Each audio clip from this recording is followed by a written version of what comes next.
గారపళ్ళు వస్తాయి చాలామందికి. గార పట్టేస్తుంది పళ్ళులో.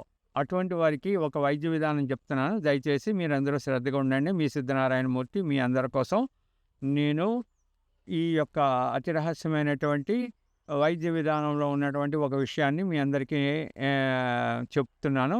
మీకు చూపిస్తున్నటువంటి ఈ మొక్క అడవి కొత్తిమీర లేకపోతే కొండ కొత్తిమీర అంటారు. ఇది భూమిని ఆనుకొని ఒక అంగుళం ఎత్తు వరకు పెరుగుతుంది. ఇంకా కొద్దిగా ఆకులు కూడా విస్తారంగా అభివృద్ధి చెందుతాయి. దీన్ని కేరళ కొత్తిమీర అని కూడా అంటారు.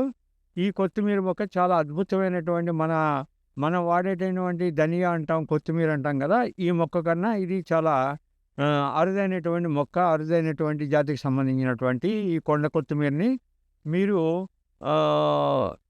ఈ మొక్కని అవైలబిలిటీ ఉంటే మీరు దీన్ని ఔషధంగా ఎలా మార్చుకోవాలని నేను చెప్తున్నాను. ఆ మొక్క యొక్క రసాన్ని మనం సేవించడం వలన మనకి ధాతువు యొక్క మార్పు జరుగుతుంది. శరీరంలో ఉండేటటువంటి ధాతు పుష్టికి ఇది ఉపయోగపడుతుంది. ఈ కొత్తిమీర త్రిఫల చూర్ణము, ఈ కొత్తిమీర రసము కలిపి తాగటం వలన శరీరంలోని రక్తాన్ని శుద్ధి చేయడం కూడా ఈ పొండ కొత్తిమీర ఉపయోగపడుతుంది. ఇది ఏకమూలిక ప్రయోగంని బాగా వాడతారు ఈ పొండ కొత్తిమీర. ఇది వాసన కూడా అద్భుతంగా ఉంటుంది. సువాసన మంచి ఒక రకమైనటువంటి ఫ్లేవర్తో కలిగి ఉంటుంది. ఇది వంటలను కూడా వాడుకోవచ్చు. ఇది వాడుకోవడం వల్ల కూడా చాలా ఉపయోగాలు ఉన్నాయి.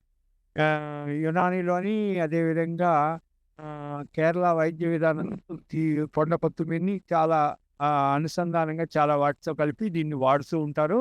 ఇది కొండ కొత్తిమీర మిత్రులారా. దీని యొక్క ఫలితాన్ని మీరు చక్కగా చాలామంది తమకు తెలియని విషయం గురించి చాలా పుంకాలుగా మాట్లాడేస్తుంటారు. ముఖ్యంగా నేను ఒకసారి ఒకరికి ఏదో సమస్య ఉండి హాస్పిటల్కి వెళ్ళాను. హాస్పిటల్కి వెళ్తే వీళ్ళందరూ నాటు మందులు వాడేయడం వల్ల ఇలా అయిపోతున్నారని అంటారు.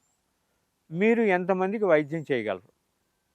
మీ విధానంలో ఎంతమందిని బాగు చేశారు? మీరు ఆత్మపరిశీలన చేసుకోండి.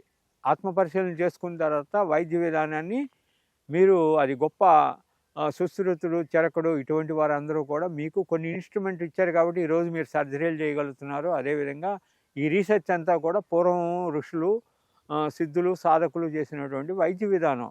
దీన్ని మీరు సింపుల్గా ఇలా వాడేశారు కాబట్టి ఇలా అయిపోయింది అంటున్నారు. రోజుకి అల్లోపతి సిస్టంలో ఎంతమంది చనిపోతున్నారు, ఎంతమంది ఇప్పుడు ఆయుర్వేదిక్ డాక్టర్లు 80 సంవత్సరాలు, 90 సంవత్సరాలు, 100 సంవత్సరాలు బ్రతికిన మా గురువు గారు 80కి పైన బ్రతికారు. చాలా అద్భుతంగా బ్రతికారు. మా గురువు గారికి షుగర్ 40 సంవత్సరాల వయసులో వస్తే ఇంకో గురువు గారికి ఆయన షుగర్ని ఆయుర్వేద వైద్యంతో పోగొట్టుకున్నారు.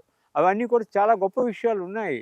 మీరు కంప్లీట్ క్యూర్ అనేది మీరు అలోపతి సిస్టంలో చేయగలరా? ఏం సైడ్ ఎఫెక్ట్ లేకుండా. ప్రతి డ్రగ్కి సైడ్ ఎఫెక్ట్ అనేది అక్కడే రాయబడుతుంది. కానీ ఆయుర్వేదంలోని సైడ్ ఎఫెక్ట్స్ అనేవి చాలా తక్కువ ఉంటాయి. సైడ్ ఎఫెక్ట్స్ ఉండవని కాదు, సైడ్ ఎఫెక్ట్స్ ఉండవు. దాని పరిమితిని మించి వాడడం వల్ల, అదేవిధంగా పద్ధతి ప్రకారం వాడకపోవడం వల్ల ఇబ్బందులు వస్తాయి తప్ప సైడ్ ఎఫెక్ట్స్ అనేవి ఏమి ఉండవు. ఎందుకంటే అన్నం తింటే ఏమొస్తుంది? ఆహారం వల్ల బలం వస్తుంది. అన్నాన్ని అధికంగా తినడం వల్ల ఏమొస్తుంది? డయాబెటిక్ పేషెంట్లు ఈరోజు అయిపోతున్నారు. అన్నం తినడం వల్ల డయాబెటీస్ రాదు. మీ గ్లాండ్లోని పనిశక్తి తగ్గిపోవడం వల్ల, గ్లాండ్ ఫెయిల్యూర్ వల్ల, పని చేయకపోవడం వల్ల షుగర్ వస్తుంది తప్ప అన్నం తినడం వల్ల షుగర్ రాదు. అయితే ఆయుర్వేదాన్ని అప్రఖ్యాతి చేయడానికి నాటు మందులని, ఒక్క పాము కాటు వల్ల ఒకడు చనిపోయాడు అనుకోండి, ఆడు అప్పటికి 1000 మందిని బ్రతికించి ఉంటాడు. పాము కాటుతోని 1000 మందిని బ్రతికించిన ఒక్కడు చచ్చిపోయాడు అనుకోండి ఆడి చేతిలోని. దాన్ని చాలా గొప్ప విషయంలాగా పేపర్లో రాసి ఫలానా పాము కాటు వల్ల. పాము కాటుకి వాళ్ళు వేసే మందులు ఎలా ఉపయోగపడతాయి, దాని సైంటిఫిక్ అనాలిసిస్ ఏంటి? అప్పుడు మీరు చేసిన తర్వాత ఈయన ఈ మొక్క వాడుతున్నాడు, ఈయనకి ఈ విద్య రాదు, ఈ వైద్యం రాదు అని చెప్పాలి. కానీ మీకు అనాలిసిస్ చేయకుండా, దాని మీద విశ్లేషణ చేయకుండా, దాన్ని గురించి పూర్తిగా డీటెయిల్స్ తెలియకుండా, మీకు ఆ మొక్క తెలియదు, ఆ వైద్య విధానం తెలియదు, కానీ మీరు ఇది వాడేస్తే ఇలా అయిపోతుందండి అంటారు. అటువంటి మాటలు మాట్లాడకండి.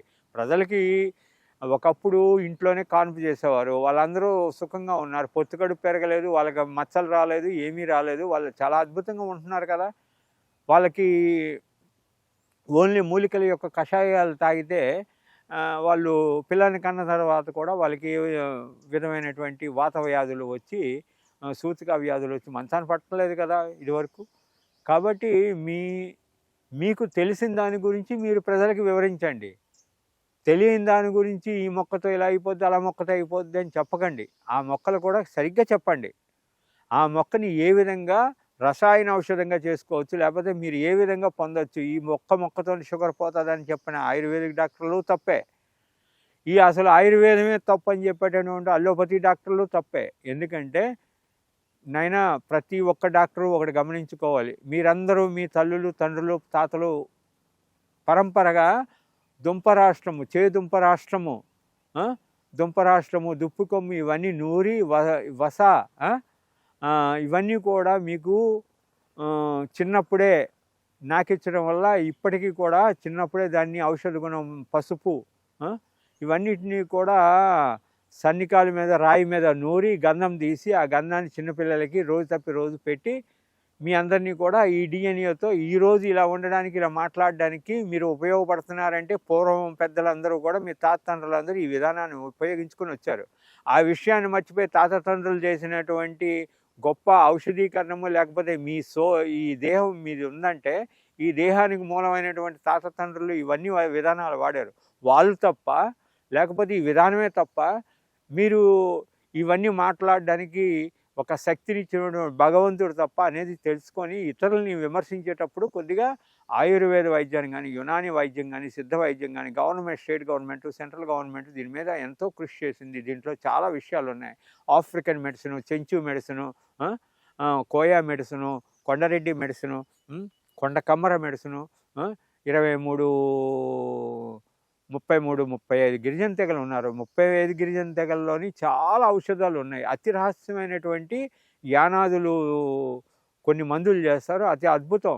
ఒక్క డోస్తోనే మీకున్నటువంటి మొత్తం ఆస్తమా వ్యాధి కానీ ఏ వ్యాధిని తగ్గించేటటువంటి వాళ్ళ దగ్గర కొన్ని చిత్రలిపిలో రాయబడినటువంటి తాళపత్ర గ్రంథాలు ఉన్నాయి. ఇవన్నిటిని సేకరించండి. ఆయుర్వేద వైద్యులకు కొన్ని నిత్య సూచన. తిరగండి, నలుగురి దగ్గరికి వెళ్ళండి, అనుభవజ్ఞుల దగ్గర నుంచి ఒక్క విషయం తెలుసుకోండి, అది ప్రజలకు ఉపయోగించండి. భూమి మీద పుట్టాం కదా, భూమిని సందర్శించడానికి వచ్చాం. ఈ భూమిని సందర్శించే క్రమంలోని నీతి నిజాయితీగా చాలా జాగ్రత్తగా ప్రజలకు ఉపయోగపడేలాగా మాట్లాడుకోండి. అనవసరమైన మాటలు, నేను పాపులర్ అవ్వాలి కాబట్టి మాట్లాడకండి. పాపులర్ కాదు అవ్వడం ఇక్కడ. ఆయుర్వేద, గిరిజన మూలిక మరియు పారంపర వైద్యం చేసే ప్రతి ఒక్కరూ మా ఛానల్ ద్వారా మీ విద్యను ప్రజలకు తెలపాలనుకుంటే మా నంబర్కి కాల్ లేదా వాట్సాప్ చేయండి. మీ దగ్గర ఉన్న ఆయుర్వేద మరియు హెర్బల్ ప్రొడక్ట్స్లను మా ఛానల్ ద్వారా ప్రజల్లోకి తీసుకువెళ్తాం.